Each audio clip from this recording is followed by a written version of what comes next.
What's going on? It's your boy Deuce Wayne. What's good? What's good? What's good? Mikhail McIntosh here once again. Big Merv in the building. SceneDMs movie review. The movie in question, Merv, is Sinners. We haven't spoke. Usually we talk a lot. We go back and Uh-huh. forth, but I wanted to get authentic, true first reactions. What are your thoughts on Sinners? Absolute cinema. Absolute cinema. I just got back from watching it for a third time, and man, the movie is just an impressive, impeccable piece of work. Like from start to finish, there's no parts I would change. I really think it's a 5 out of 5, man. There's a lot of integral parts in it, but I we can obviously discuss that in a bit. But one of those movies where it's like, yo, I want to see that so many times to understand it, get it, and like see it in every different like perspective I need to see it in. It's such a great movie. I think, like you said, 5 for 5. If I had to put it in basketball terms, to me, it was like putting together a complete game. You know what I'm saying? Like, yes, there were some turnovers. It wasn't a perfect game, but by God, did they have effort. They played 4 quarters with energy, and they played together. I don't even think they missed from the field personally, but But when you talk about cinematic excellence, I think this is the pinnacle and peak of it. I just love that one, it's a black filmmaker. It's an original story. He wrote it, he directed it. So just having him execute that vision that he thought about and see it come to fruition is incredible because we always complain about the reboots, the remakes, the legacy sequels, but to have an original piece of art that is able to be put onto screen, I think is crazy. The performances, the wardrobe, the soundtrack. I think the blending of different genres. It could be a musical. It could be viewed as an action film, a thriller, a horror, a supernatural, a drama, a love story. There's so many different elements to it. Civil rights that has to do with this type of thematic masterpiece. And I think for me, Merv, at the end of the day, it's inspirational. Like that's what I think it is because you know what it means?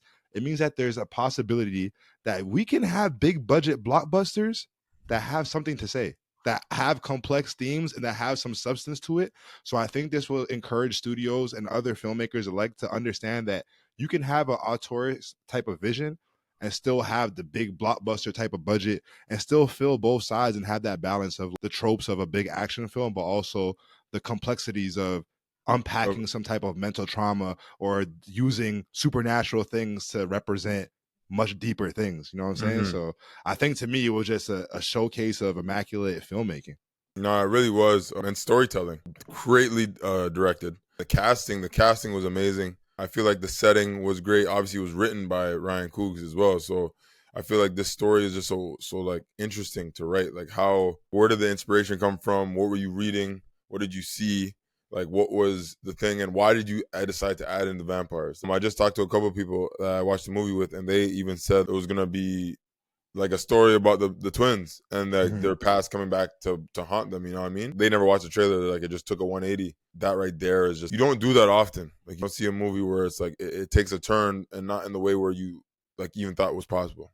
But from a direction and written and casted and everything like that, I think it was like pristine. Personally. Yeah, it was incredible. I would encourage everybody out there to go and watch it. Mikhail had the great opportunity of watching it with the actual 70 millimeter frame, Yo, the full IMAX experience. Can you speak to yo. everybody about the difference of watching it, for some people that want to watch it at home or who want to wait to watch it on streaming? No, you got to go out there and pay some money to go watch this in theaters because it's worth it. It's like that. Man, it was insane. I watched it with Micah. We got a chance to watch a 70 millimeter screen, and it was like something you like can experience by telling people, but at the same time, bro, you have to be there to see it. It shows the entire screen. Like even like today, so like the contrast of it is I went today and I watched it regularly. Bro, like, you can tell, like there's certain scenes where it don't feel as impactful. It was just an incredible experience to see it in that way, especially the way it was intended. I don't think I've ever seen a movie that was intended like that in that fashion. To see the contrast and to see how differently they are, it was such an interesting thing, man. Before we break it down, I just want to give a quick little synopsis of the film before people go and watch it because we will be entering spoiler territory. But before we head there, let's just talk about the synopsis really quickly. First of all, it was written and directed by Ryan Coogler. We know him from Black Panther, Wakanda Forever, Fruitvale Station. There's so many other films that he's obviously done. He's done with most of his films with Michael B. Jordan. It's about trying to leave their troubled past behind. Twin brothers return to their hometown where they start again, only to discover a greater evil is waiting to welcome them back. And that's pretty much the broad consensus. Like, I don't want to give too much away. People, I chose to do the Mikhail McIntosh method of not watching the trailer prior to going in. So of course I'd heard about the vampire stuff, but didn't know to what extent. I think you guys should all go check it out. Merv, I think it's time to let's talk about the film Beneath the Surface instead of just face value. So if you have not seen the film, forewarning, turn this off right now, cut it back on after you watch the film so we can unpack some of the stuff that is more into detail of what we saw with this film, Sinners. Spoiler alert! Spoiler alert! Bruh. Wait a minute! Who are you?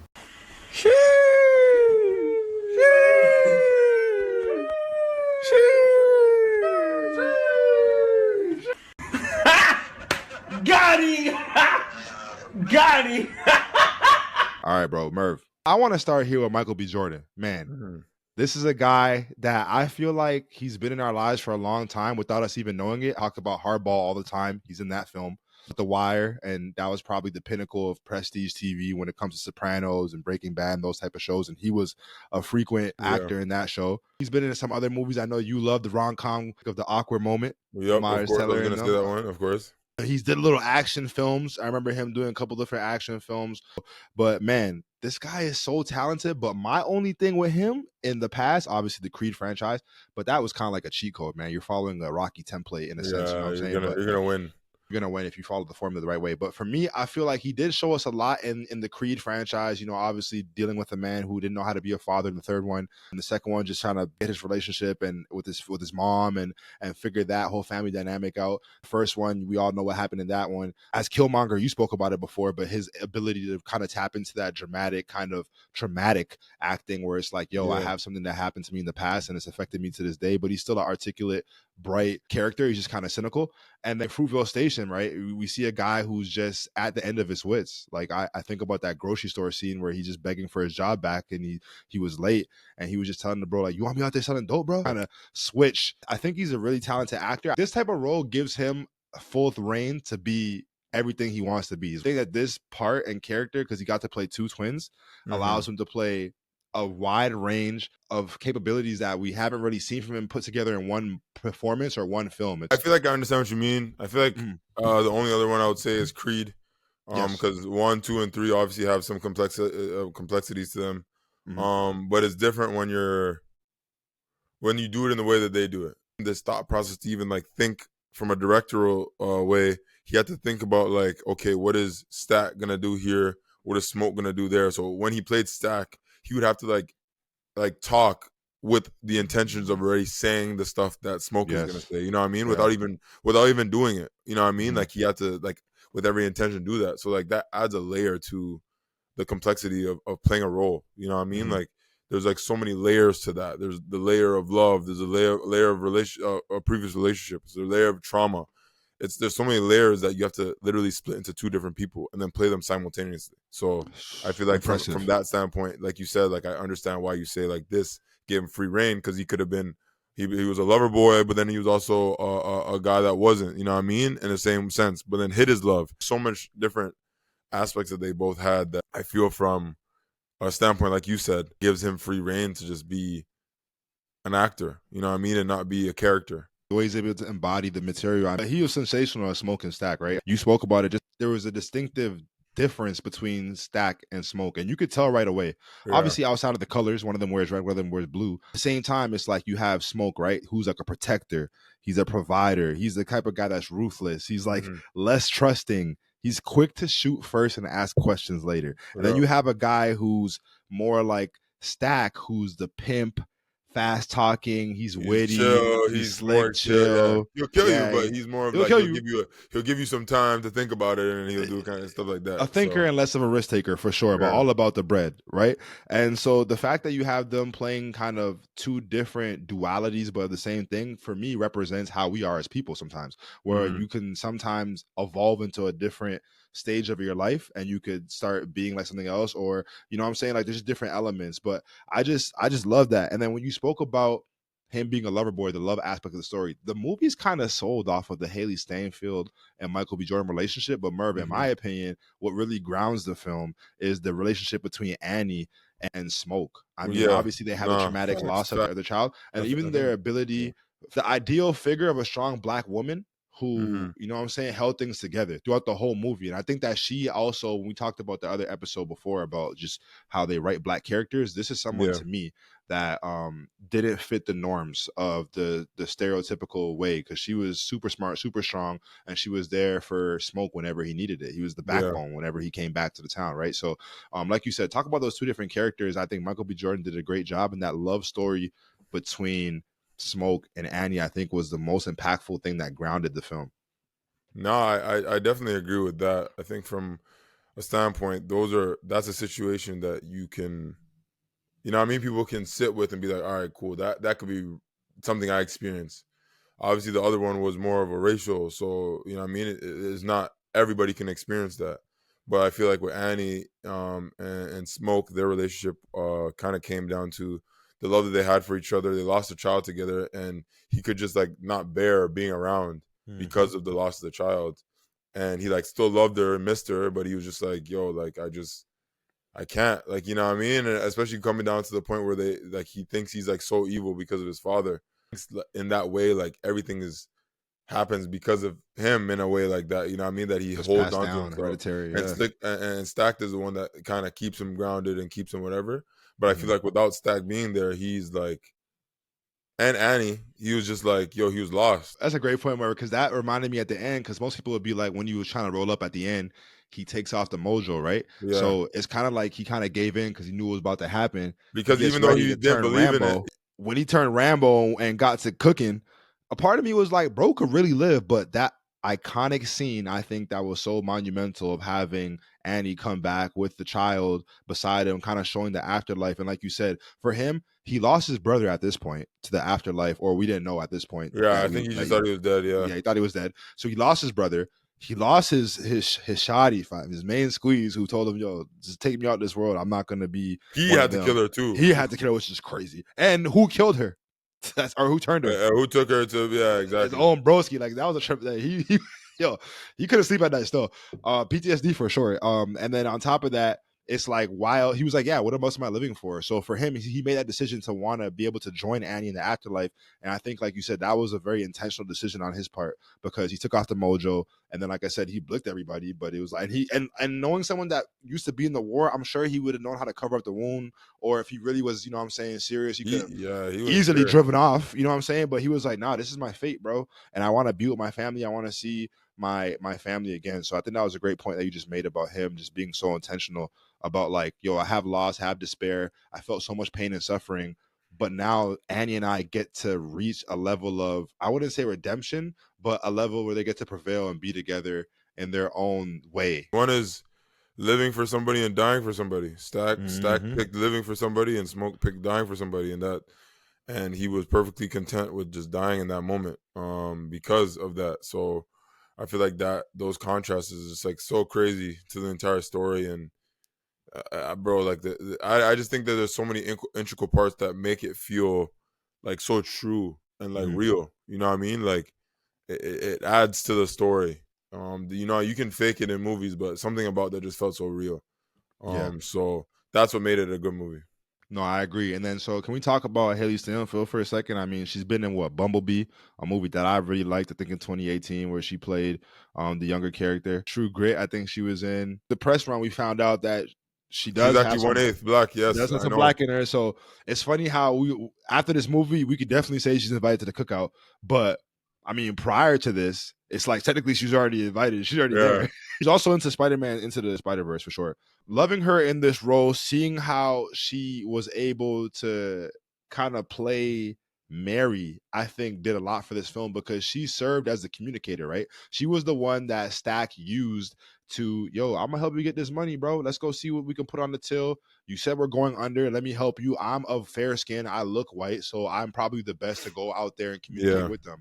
Now, during the film, when she walked outside, I was audibly upset and said, "Oh no, this cannot end well." Yeah, obviously, I was like, "Oh, Obviously, it's done." Yeah, movie done. obviously, for sure. But I think for me, one of the telling scenes, you watch it 3 times. I watched it 3 times as well. We're crazy, man. We love this stuff. But I think after the third or second watch, I peeped that when she first got reintroduced to Stack again at the train station. At the end of that exchange, when Mary walks away, or they kind of, because Stack tells her to get out of there, she says, "Go to hell, Stack," and he says, I'll go there and I'm gonna save you some room right I'll with send you me. a trifling ass a room. Yeah. Right with me. And what happens to the end of the film, bro? They get stuck in the kind of in that not the afterlife, but being a vampire together. Yeah. So for me, it's like when you watch those type of scenes, it's like, man, foreshadowing, man. Ryan Coogler, he's different for that. Like Nah, it takes on different that's a good point. meanings. That's a good point. That's why I even said like it's a lot of foreshadowing too, because when they're when he was trying to kick her out of the juke club, club juke, she said to him like, "Well, you gonna kill for me? You'll die for me, whatever. You'll kill for me, whatever," and stuff like that. And it's just like you Facts. said, a foreshadowing to like, "Yo, you'll die for me." You know what I mean? Like, and be here with me or live for me or whatever the case may be. And his sacrifice to just be with her, even though in that sense, he didn't really have a choice. I mean, she did just bite up his neck without asking the man. So I'm not gonna say like, oh yeah, but he seemed happy. So I guess he never really asked for all that. So I can't I say mean, like he it did was like ask for the fair. drool, so Freak Boy, she probably thought the next step was the bite of the neck. So, nah, but I want to talk about that, Mervs, because this is obviously a very You want sexually some? charged and horny movie, right? I remember Preacher Boy with the shorty. I just want to taste first. You beautiful. I just want to taste. Nah, this man. She said, And she "Preacher Boy." I said, walked all the way here. I said, nah. "Yo, this guy's." And then when Hailee said the You line of could the rob, movie, when yeah. You she could said rob this. You could you rob rob that. banks, you rob people, but you can't steal this pussy. I said, oh Oh, nah. crazy. I was like, Or yo, when Ryan Annie, Coogler, yeah. I'm sorry, man. I was unfamiliar with your game. or when Annie's character said, your body never Yeah, forgot me, or your you never body didn't forget my forget me. body." Or this is even a crazier one is when Jack, the vampire, not Jack, his name's Remick, but the actual character Remick, who's played by Jack, when he turns So, bold yo, and and start says, "Yo, I talking know how Mandarin. you like to be," Lick. speaks in Oh, different and licked yeah, bro. in a different language, bro. That's crazy. That's Nah, different yeah. I was stuff. like, I won't bite too hard, but so we obviously can agree that this was a very sexually charged and horny film mhm. because of the dialogue and the certain movements. But at the same time, the multiple sex scenes that we saw, no nudity was shown. Everybody had their clothes on. To me, that was a very intentional choice by Ryan Coogler, and it shows to me the power of desire, but also the relationship of them people and how like that love brought them together in a sense. And then it's weird because in some way, all of those exchanges, like each character to me in this film represents some tolerable form of sin. Like you have Mm. Delta Slim, who was a drunk, so he's a sin just by himself. He called himself a sinner halfway through the movie. I said, "Yes, we love when a man says the Gluttony. title. Yeah. A man says the title through the film." You got Preacher Boy, who's you know what I'm saying, who's basically committing sin because he's going after a married woman, like Mhm. adultery, and then playing the music and the music of the blues, which is the music of pain and everything like that. You know what I'm saying? Obviously, Stack being a pimp. You know, you have Smoke, who obviously they both Straight work for killer. Capone. Apparently, both were in gangsters in Chicago and robbed and did their thing. You had Mary, so it's like everybody had their form of kind of being a sinner. I really liked how that was incorporated to the film. We always speak about villains, right? And to me, this was another villain where I'm like, I would hear him out, bro. When the man was talking, I said, "Yo, you're making some decent points right now." When he's like, "You guys tried to build, you guys tried to, they wouldn't let you guys be a community. I will let you do that." Now, obviously, to me, it's like you're kind of gonna do the same thing when everybody becomes a vampire. Now, That was one thing I got from it too. yeah, Like, where you're just the like simple fact that you're doing freedom, the same but thing you're that gonna you're do the trying same to. Yeah, thing that you're trying to exactly. prevent everyone from doing. But when he was talking, I was like, bro, I see what, and then one thing before I let you go real quickly is like the effects of the Irish folklore music, and then how Ryan Coogler spoke about like just the similarities that Black people had to go through and the Irish people. I Mhm. think that was one of the selling points of the vampire trying to relate to them, where it's like, yo, you guys were outcasts, so were my people. Before I got turned, I was an outcast as well. So Exactly. we're family. Like, let's share thoughts and let's da da da. So like, That's fellowship. Let's do. Oh in yeah. a sense, I was like, okay, I'm listening, but like, nah, I wasn't with it. But it's just funny because when we think about like Thanos and those kind of villains, we spoke about before, we're like, yo, the man's making sense. Whether you agree with it or not, the man's making sense. I mean, like for to a certain degree, for sure. Especially when he Mhm. talked about how what they were gonna do to them. There was actually a slaughterhouse and everything like that. Like I feel like Mhm. he like was selling some good points. Still, like Mhm. is yeah. Like look at us. We're blessed. You know what I mean? Our lives are blessed. We're gonna live forever. Like nothing like that and stuff like that. So I mean, it was still. I mean, I wouldn't go for it. But, I No, I mean, wouldn't. No, for still a sure. vampire, but still, I can see why like some people be like, yeah, let's do it. Or but Mhm. at the same time, none of them chose. All of them got bit without being. You know what I mean? So Yeah. very interesting. The sexual part of it was interesting as well. I thought Mhm. that the modesty kind of showed more love. I felt like it was just like their raging love for each other was like didn't need to take clothes off. It was just like I needed you right now, no matter how Right. it was or what you were wearing or what you were doing, kind of thing. For sure. In a way. But also I feel like they weren't important parts. Obviously, one of them was very important. Preacher Boy's part and so was Smoke's part was unnecessary, but I feel like it definitely does still You add think some so? substance. I think it was necessary. I 'Cause mean, was I think Smoke I and mean, Preacher, I Annie's. guess doing something with Preacher Boy, yes. I don't think eating her out had to be doing something, but kissing on her and like. No, I don't think that was, but I think it was because wasn't that right before she started singing, or did she sing already yet? So then she sang after, Mhm. and I took it. I didn't take it as like I just took it as like they needed something to connect them. Felt Yeah. like he felt some type of way about losing her Yes. or Yeah. Smoke trying to shoot her or whatever the case may be. So Yeah. that's the only reason why. But at the same time, I feel like that could have been done without that. But I feel like I understand because he's young. And the tension Preacher was there Boy from the probably never beginning, done right? it, so he's Yeah. just like, yeah, like he fell in love with her off of that, and she was just like, bro, I am not in love with you. Yeah. I'm married, so I mean, she was throwing at him from the jump. exactly. And then she She started turned throwing it even around. more Yeah. because the nigga could sing, and she was like, oh yeah, give me that. She said, "Oh, you could produce. You could, yeah." You could sign me. But nah, man, I think that the part for me that was so interesting was Preacher Boy and Stack meeting up later on in life. Yeah. And what was interesting about that was both of them took the path of freedom, Yes. and they But both in different forms. it reiterated that they were still not free, and the only Yeah. time they were free was during that day before sundown. You know what I The mean? best day of his life turned Best day of his into life was the day that the most traumatizing things ever happened to him. every time. Everybody he knew and And loved died. exactly, Yep. and he said that's the best day of his life. And Mhm. I feel like that's also a nod to not nod as in good thing, but also a little point to sundown towns, because as soon as the sun went down, that's when things went wrong. You know what I mean? And we know about sundown towns and everything like that. So But also the foreshadowing, right? Because we had, remember, Smoke speaking to Preacher Boy at the top of the juke joint, telling him mhm. like, "You're kind of good, you have talent, but bro, it gets old quick, and the life of a musician ain't nothing, bro." Yeah, And, yeah, and he to the point where he took out a gun on his own cousin. It was yeah. like, I bro, know, I Preacher know, Boy I was like, know. I don't want to Yeah. be in the church and stay or go to the bayou. I want to be on the road like how you guys didn't leave the plantation. Boy said, he said, shoot me right now. Oh, say less. He's like, all He said, right, I'm a bro. I'm a soldier, boy. soldier, brother. I'm a soldier, boy. He I just said, gave me an order. you. Yo, hilarious. But that ending scene, I thought it was immaculate. I want to get to that a little bit later. But before that, can we talk about Delroy Lindo? You know me, I love the one. Jet Li, hmm Jason Statham. Yep. Delroy's in that joint. Obviously, he's in so many other classic films, Yeah. classic films. His performance was indelible. I just thought that he really embodied the character of Delta Slim. And man, him just giving himself, sacrificing at the end, him just all his funny line deliveries. His When he line was deliveries are hilarious, dog. at the door with cornbread and he was like, "Let me tell you something," and he just turned up really quick. Yeah, yeah, yeah. Or him just playing and all that. Him playing a drunk was just incredible. And I thought that he really brought some type of familiarity to the film of like, man, that's an uncle that I have for sure. That's a big cousin that I have. Just, you know what I'm saying? He has so much potential as one of them, but he kind of just got turned off from life. hmm And because of that, he's so cynical, but he has so much wisdom, but he kind of just threw himself away.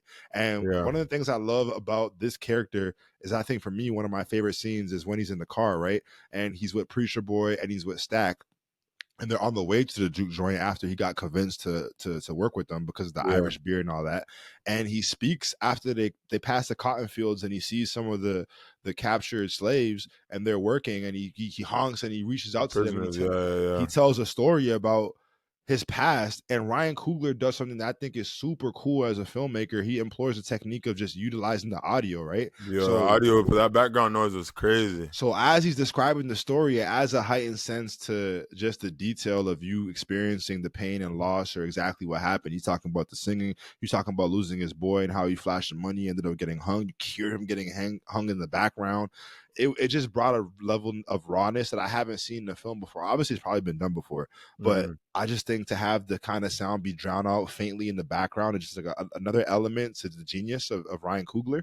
And I think even to take it a step further, there was a scene where the one dude got caught for the loaded dice, Yeah. and Smoke bads him up, ends up stomping him out. Bro, I love the transition of the female preacher boy's shorty singing and stomping, and everybody in the juke joint stomping, and then him And getting it's the stomped same out. thing. Stomp, Literally stomp, stomping them out. Yeah, getting yeah, yeah, stomped out yeah. on some West Coast, like, yeah, you get your face kicked to the curb type stuff. Like that to me was subtle. Could be corny to some people, but for me, like as you know, you love story, I love Mm-hmm. filmmaking. Like, man, merging those two worlds of kind of colliding and having that great frame and transition, but also have it be an impactful, sentimental moment was just, man, it was incredible.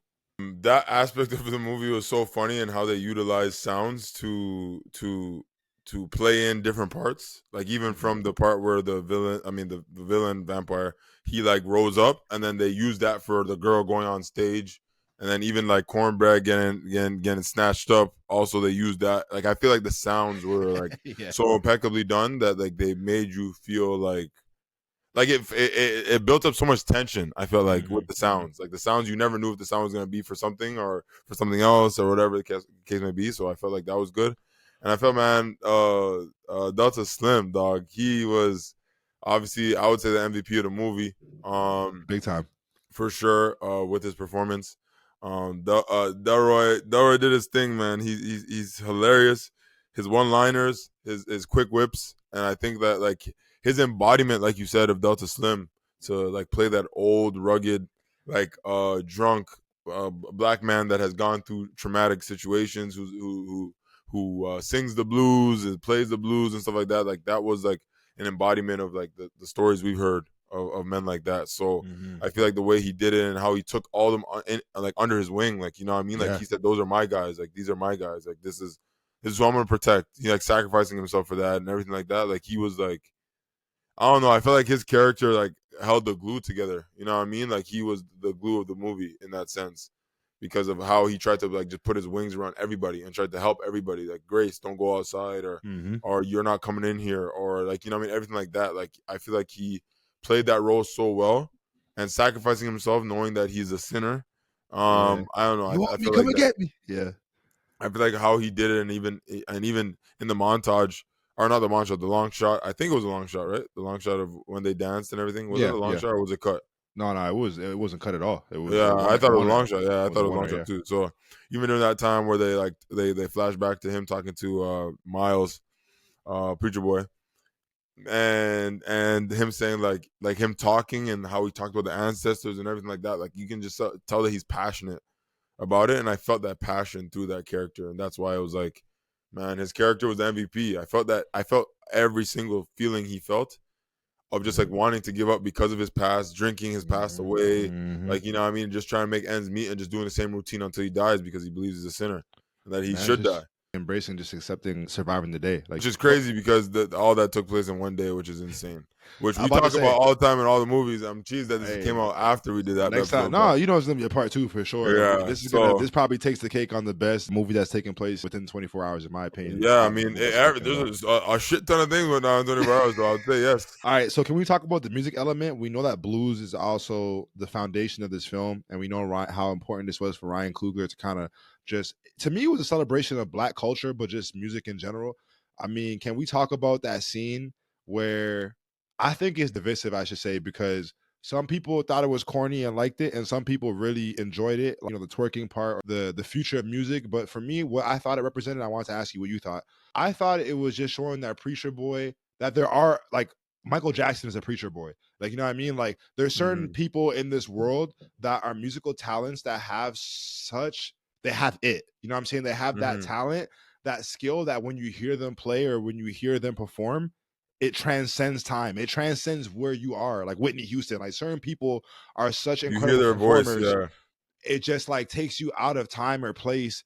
And I thought it represented that, where it's like, obviously to me, I think the music that Preacher Boy played throughout the film served as like a siren calling for the vampires, the allure, like, because the vampire Remick kept speaking about, you're the one we look for. Your music called me to here. Yeah. So just the power of his music, I feel like kind of transition to a reflection of supernatural abilities. But in that scene, I just thought it was cool that Ryan Coogler paid homage to how powerful music is because it can impact people, but then it evolves, right? So that you had the different elements, the different genres of music. You had the African music, you had the blues, you had like rock, you had, like I said, twerking, you had people doing the crip walk, you had hip hop, you had the turntables, you had someone on the microphone saying that's Yeah. oh new preacher boy, and that reminds me of Paid in Full, and they're talking on the mic. That's how it used to be back in the 90s. Obviously, we were too young to go to clubs, but that's Yeah. how it was. Like, oh, we got a preacher boy out there. Like that was cool. I didn't think Mhm. it took me out the moment because Ryan Coogler did such a great job of like providing me of that world of 1932 Clarksdale. So I'm not gonna lie, when I first saw the movie, I was like, oh damn, oh, but then I was like, yo, this is cool, and I got it. How did you feel about that moment? Did it take you out the film? Did you like it? Did you think it was corny, or did you think it was heavy handed, or did you think it was a great metaphor? And like, what did you think it meant to you?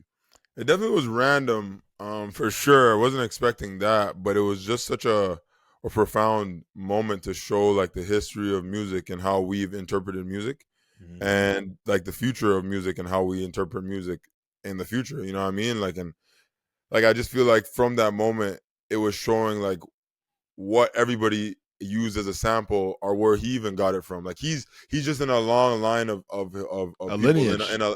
in a line of people that just keep passing the same Yeah, talents and yeah. the same abilities and everything like that. And he's just one in a line. And I felt like that's what it was. Like it was just like in the future, people are going to be sampling his songs. They're going to be using his songs. They're going to be taking his sound and using it. And in the past, he was using all that stuff to bring that out of him at the moment. So I feel like every part, the beat, the rhythm, the everything that went into it, I felt like it was such an interesting point. Of course, Mhm, mhm. it wasn't. It was very random. Wasn't expecting it, but it was something that, like I said, made the movie transcend into something bigger than just a vampire movie. I thought the musical aspect of the movie was. I honestly thought it was impeccable. That was And this is coming soundtrack, the from score, everything was perfect. Like it was amazing, and impeccable this is stuff. Like coming that. from two guys who are not the biggest fans of musicals. And I thought Yes, even the and this was a folklore borderline scene musical. when Fam was doing the Irish jig, I damn near got up and said, "Hey, I you said, did "Hey, that job." hey!" I was kicking my You feet in had my chair. Corvo. Hey, And for me, you said at the beginning of the film about like just a cinematic experience. That to me is cinematic language. The power of cinematic language is that no one was speaking in that scene. Obviously, there was a sound going on, but we were able to interpret all those different things, like you said, the celebration of cultural music in terms of the lineage through our people and just how it's traveled from race to race. Because they even had the other cultures dancing, which I wanted to get on too, of Ryan Coogler, including like the Native Americans, the Indians, and also having the Asian Americans. mm-hmm. When you spoke about what's his name being kind of the glue, you usually spoke about Delroy Lindo's character Slim Yeah, being the glue. I also think that uh, the Asian American characters were the bridge as well in a sense because Grace and they Bo. Brace and Bo were a bridge or the glue of the film as well because in a sense, back in those times, obviously we know historically speaking, like they weren't accepted by any community, right? Mm-hmm. But they opened their grocery store to both sides. They served the whites, they served the blacks, but they Mm-hmm. still weren't accepted by either side, which is crazy, right? Yeah, And then so the fact that they were able to help out, you know what I'm saying, Smoke and Stack due to the relationship that Bo had with them from the army, and then the fact that literally Grace was the bridge that was like let them in and broke that kind of contract, I yeah, think was an interesting point for me to think about because in my heart, it was because, like I said, the Asian American community didn't feel a sense of belonging and didn't have anybody to kind of relate to, kind of like black people, right? At least it was yeah. more black people though, like you know what I'm saying. So Mm-hmm. in that moment when Bo's outside and she's inside, she didn't feel like she was a part of the black community in a sense where she was like, you know what, I'm a, like, you know, she was like, yo, I'm trying to get to my daughter. I want to save my daughter. And I think that was like I said, the main part where it was like, ooh. And in that situation, I ain't gonna lie, Merv, I would have thrown her out. You start, you get to talking, I'm throwing you out. You go ahead. You get it before she said, "Let them I in." mean, that's what I'm saying. Like, yeah, like I don't want you. Like, we love you. We want you to be on our side. But if you're gonna We wild out tried. and put Yeah, me, bro, because all they have to do is wait till sunrise, and everybody would have been blessed. And put sunrise was everybody's just life around in the danger. corner, Huh? clearly. Everybody's life in danger. Everyone's life in danger. And And I when was she just said, like, that was so selfish. And I get, like, I understand, know them, like, and their family, but like, how much family are they? You know what I mean? Like, and my child is in danger. Like, yeah, fam, I'd probably tell them to come in too. but that's what I was gonna say. So when she said my child's in danger, this is the interesting point I had because especially because you and I know in your family and you're like super religious and every not super religious, but you know what I mean. Like growing up, did you feel like that part? kind of struck a nerve for me because I've always heard those things about like inviting the evil in. Like, you know what I'm saying? Mm-hmm. I've been to my grandma's house or been to certain places. Like, oh, be careful what you put in your house. Be careful what you do. You might be letting an evil spirit in. The Mm-hmm. lore of the vampirism aspect of this film I thought was incredible in the fact of they can't just barge in. They have to ask you. It's an evil that you have to consent to coming in. I thought that was an elite part of the film because then it provided moments for Cornbread or our guy Omar Benson to act his ass off and come back all different. You know what I'm saying? Like Mm-hmm. acting completely different, which was like incredible to me.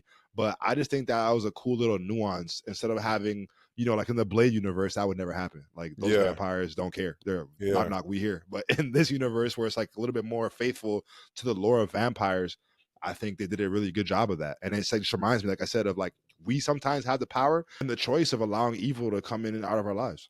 Yeah, and I think that was a parallel to Smoke and Stack thinking that they were like born evil. Like, you know what I mean? And they were evil people because the evil doesn't, you know what I mean? Something bad things happen, and I mean doesn't make you an evil person and stuff like that. I feel like it's letting it consume you, letting it take you over and letting it in that makes you evil. So I think that was an interesting point too. Like I thought that from like obviously like you said, we grew up in religion and everything like that of demons coming in, allowing demons into your life, into your heart, into your whatever, or the devil.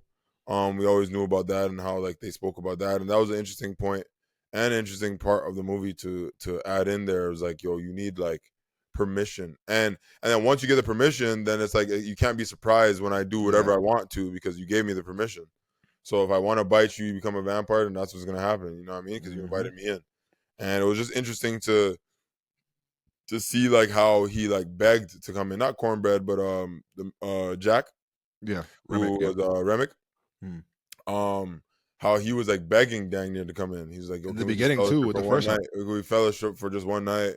Yeah. I'm gonna walk away really slowly if you guys change your mind, like that kind of stuff. And like for Smoke to even have like some discernment to like feel like, nah, like you guys can't come in here, fam. Like obviously it was obviously based on the fact they're white, but I feel like there was some discernment there where he felt like, nah, it wasn't something they should do. And obviously he was like more of a spiritual one, Yeah, in given the tune. fact Yeah. of Annie. So I feel like he felt something was off, so that's why he was like so adamant about it. But he was right also with the fact of possibly spilling a drink and then it turning into more. But yeah, no, I thought that part of it was dope, and how you letting something in can affect the people around you as Right. well. So no, that was a good part of the movie as well. It was hilarious. It was funny. There was Mhm. scenes where I don't know if there was parts I should have been laughing or not. Yeah. You know what I'm saying? When he shot the two brothers and he told him to scoot off into the street, and you heard in the background the He word. said, He "Nigga, I said, need "Get up!" help." Yeah. I was crying. Delroy Lindo when he drank the or he ate the garlic, it was like, "Wait, He's like, "Ooh," and he wait!" went. He drank too much. He's like, Smoke on. and he's like, y'all smell that? I think I shot I think I myself. shot myself. He was just a Yo, goofball, man. He was hilarious, and he's he just had like some that great part scenes. about the devil, and he's just like, I had a light skin shorty that was, she bit everything but my neck, and he's like, yo, the devil had been coming for me all my life, and I was like, yo, this guy's hilarious, man. This guy's hilarious, bro. I'm not gonna lie. It was a very funny film, but also sentimental. We learned so much. Man, speaking of learning so much, we just learned how Ryan Coogler is about to break the matrix. He's about to Yeah, with rewrite his the deal. code of movie Yeah, making. man. You want to talk about that? Let's first of all, I think that is the cherry on top for this type of film, right? When we speak about blues music and how music was just taken away from us in general, right? We just talk Hmm. about how people have stolen from the black culture and they've used it for white profit and to profit their own, right? Hmm. And when we think about this movie, Ryan Coogler did an amazing job of working out a deal where he's able to retain his own ownership and rights to the movie after 20 or 25 years. That's incredible to Yeah, me because that is like kind of like a ironic or situation where it's like, no, we're taking back the ownership. You know what I'm saying? yeah, And which is subversive and subtext with the movie, talking about the music and how it was stolen away from our people and the land and just our freedom and the sense of community and the sense of fellowship being taken away. Nah, he's like, F that. Built by black people for us, right? They talked about the juke spot. We need yeah, people, we need a spot for us. And then when they exactly. talked about, remember when Stack was like, yo, these people worked all day and they're using the plantation money, and Smoke is like, nah, bro, I want the bread, gang. And he's like, bro, we gotta create a environment for us people to relax, work all Yeah, day. We need because someone for us, we're working all day. We're already getting pushed around and everything. for It's just us. one of the days where they can come in and have fun and just be loose and just Hmm. like think, like, you know what I mean, not think about anything but drinking and having fun with people that So look exactly like them. exactly, like you feel comfortable. So I like that element. It's like kind of like a feel good story that we kind of say, and I just think that it's cool that Ryan Coogler also negotiated the first dollar on his profit, so he's gonna make money off this film for sure. And then he also, I think his company, the proximity, and his company gets the opportunity if they want to create any spin-offs to retain any Yeah, ownership of that or any creative yeah, control. and he gets And then ownership of the lastly, movie after 25 years, which is 25 crazy. years. And then the last thing that I think is incredible, especially as someone who's been watching the show, The Studio, or someone who used to watch Entourage, that show, him getting Final Cut is something that's very, very rare. Us talking about Zack Snyder and how his vision was messed up for the Justice League and stuff, but then seeing how different the Final Cut was and how much better it was, seeing how studios' decisions could affect creative makers' kind of execution, but having Ryan Coogler be so powerful that he could write his own ticket and be like, bro, this is the film I'm turning in, and y'all can't give me no notes. Y'all Hmm. can't give me no whatever. This is my film, my vision. And for it to succeed, I hope that people continue to watch it. I think it did 60 million, right? Or something around there. Oh, 60, yeah, it did 60 Yeah, million 60 opening week million domestic. domestically for the weekend, 90 million budget. So it's already off to a great track. I mean, Yeah, original I think it was story. 10 worldwide, 10 million worldwide. Right. And I had this combo with someone the other day, Murph. I'm not gonna lie. Internationally, it might not make a lot of money because historically, black films don't get marketed properly in different countries the way that they probably should be, and Yeah, that's and just a fact. it doesn't make sense as well. So Exactly, it's just a fact. Obviously, the Black Panther and Wakanda is different because you have the Marvel engine and the superhero train attached to it. But mhm. just original black films or black films in general, just like even the best black films you could think of, just don't do as Like I'm well not sure how internationally.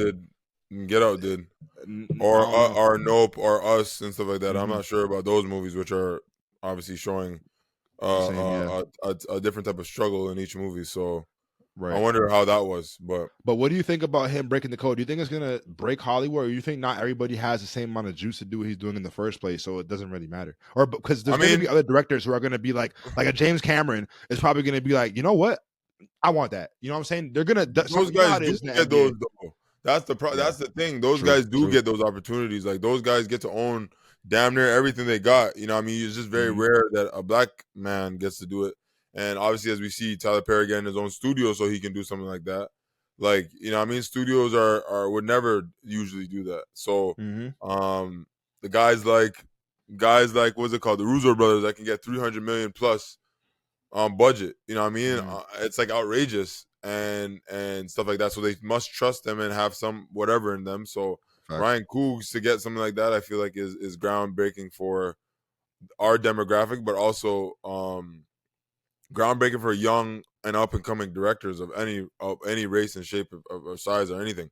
So I Right. think that's what it does for it. I think it's for the younger generation that's going to really push and get that kind of those kind of deals. The older generation, like the Wes Paul Andersons, the Hmm. M Night Shyamalan, the Martin Martin Scorsese's, Scorsese's, the yeah. Christopher Nolans, those guys they don't need that. You know, the Judd Hmm. Apatows, they don't need that kind of stuff, Hmm. and they probably do get them anyway. They Hmm. probably have parent studios that they work under and all stuff like that like just fund them anyway, so they get that kind of stuff. But like I said, Spike Lee as well probably. I just feel like it's good for the younger generation for sure, though. Yeah, nah, that's a great point, man. Incredible film. I have no Great film. notes.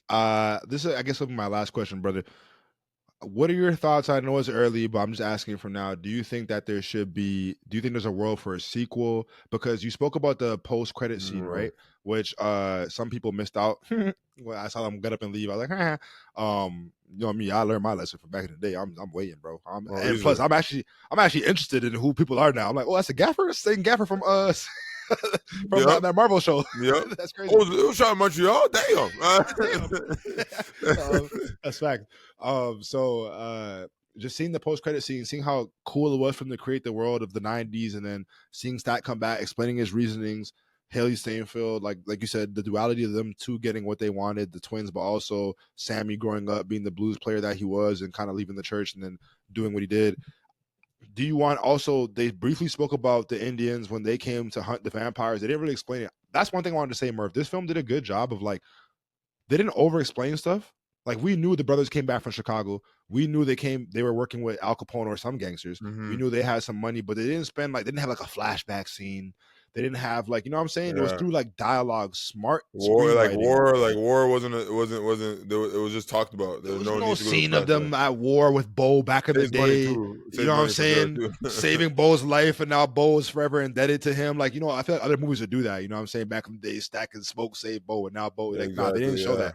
You just felt their connection and chemistry through their friendship and through their words and the power of the dialogue, which I think is an impeccable thing when it comes to this film. But like I said, when it comes to the writing of this film, it was done so well, so there wasn't need for that much exposition. But I always wondered, like, what is that world of why the Indians were chasing Remick? Like what why? You know what I'm saying? Not saying that that was needed. I'm saying if they were to do a sequel, would they address that? And then also or even just the world of them continuing on from there of like hmm of Mary's character and then also Stack's And character like now what they being did vampires for and all what those they years. do in all those years and like what they did in between then. I think there's just different directions routes you can go in between. The only But do you think there should be a sequel, or do you think this is like one of those perfect movies where you don't want a Nah, sequel? man. This movie's perfect, and I feel like it should be left alone as a Okay. standalone. The only thing that I would change if I was going to Mhm. would not change. Sorry, the only thing that I would add is like maybe a prequel of how they were in Chicago. Like that might be cool. That may be an I ain't gonna action-packed lie. film. I ain't gonna lie, That might be Murph. an action-packed film, and see how they like ended up going to Mississippi. Go back Not to even that. Mississippi. Just how they robbed, like what they did No, to no, no, get the that's what I'm money. saying. And then like Yeah. all the way up to when they left to go to Yeah. Sinners, which is the you know what I mean and Yeah. stuff like that. Like that would be cool because that would be action packed. And the only thing that there wouldn't be, it would be a Michael B. Jordan movie because Preacher Boy wouldn't be in it because he was obviously still in Mississippi and he would still be in Mississippi. Yeah. What's it called? Mary wouldn't be in it. Mary Yeah, would be in everybody wouldn't be in it. Arkansas. Like no, like Yeah. all those guys would not be there. So Mhm. like it would be a Michael B. Jordan and a whole new cast.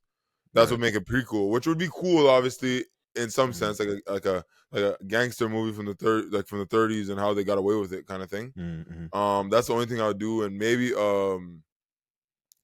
see how Mary and Stacked and what they had to go through, but at the same time, I just think that would be like a totally different, just like the prequel would be like a totally different story. Wouldn't have the same Mhm. zhuzh because it's not music based. It's not founded on something that's like you know what I mean. It's just like an action movie and a romance.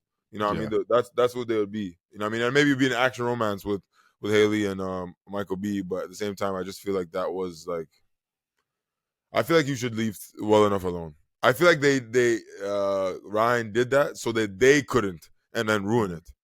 Not because Mhm. he wanted to, but I feel like Yeah. just in case they wanted to ruin it and do So something like yeah, that. because it's But gonna be profitable. So yep, to protect exactly, it. because we all know it's gonna be profitable. So I Mhm. say if anything, do a prequel so you don't ruin what happened after the movie or the movie. All it would be is just Michael B. Jordan and them working for Al Capone and how they got to Mhm. that point where they could leave to go to Mississippi. So Nah, I think that's a great idea, bro. And like always, you know best, fam. So all right, last nah, question sure. before we wrap it up. Predictions. What do you what do you think? What are you thinking? I don't want to say Best score, overall. best soundtrack, best picture. Okay. So you're saying award Um, seasons, we're gonna be talking about this film for sure. No, we're not yes, gonna forget yes, about it. Yep. yes. I would say best score, best soundtrack. Ooh, Michael B, best actor. Screenplay. Well, that's early. Obviously, can't do Yeah, that. There's early. so many more movies coming out. Screenplay is pretty good. Right now, best actor. Right now, Screenplay, best picture. screenplay. Unsupporting. Best original film. Oh yeah. Um, Unsupporting Delroy Lindo or no? Not good. Not good enough. ooh, Ooh. I would give it to no. Best supporting Miles. If Oh he's yeah. yeah, Miles. I think he might win It's that supporting still. the best. Best original songs. It Original starts with him and song ends with too. him. He's the main character for real. But Yeah, yeah. best original song. I think he might get his big break for that. Hmm. Yeah, that's what I'd go for with that best score, best all that stuff because I feel like that's what they deserve. So that's my take on that. No, I agree with you. I can't wait for the next years. Grammy. I said Grammys. Next year's Oscars. To see No, what Grammys happens. too. They better Oh win yeah, something for Grammys too. you're right. Exactly. You're right for sure with the So musical aspect for sure. exactly. Yeah, but man, it's been a great review. I hope we can start doing this more, just breaking down the Hmm. film. It was cool to hear what you thought about it. Yeah. Um, so I many think we should do it next time with Accountant 2 next time, but we'll see. We'll see when that comes out and if we're able to go at the same time and then do our own review. facts. So It's been fun, man. Had a great time. Just always. preparing for this film, and even the marketing, man. They were on TNT. They're hitting up all the black like podcasts. They're on the Yep. radio. They're just doing their thing when it comes to marketing. So I think just them giving the effort shows they care. And Hmm. this is a story that deserves this type of marketing, this type of support, and this type of financial success. So, man, you guys go watch Sinners. Let us know what you guys think of the film. 5 out of 5 And for me, man. 5 out of 5. As always, it's been fun, man, reviewing, talking films, and the future is very bright. I think Ryan Coogler, if it wasn't if it wasn't confirmed before, he could write his It's own ticket confirmed now. now. The man could make a movie about water tomorrow if he wants. He Exactly. could literally just be like, "This is the script I want to make," and every studio is gonna be like, "Okay." So He's Jordan. I He's love Jordan. He's Jordan Peele still now. that. Jordan He Peele. is. They just say, "Yo, give him a blank check. Do whatever you want. We don't care. Mm-hmm. Do whatever you want." So Mm-hmm. Mm-hmm. But man, appreciate you. Seeing DMs, you know where to find us. Follow us on all the socials. Hit us up. Let us know what other films you want us to review, old or new, and we yep. will break it down for you. But yes, sir. Same time, same place. Next time, we'll see you. See ya.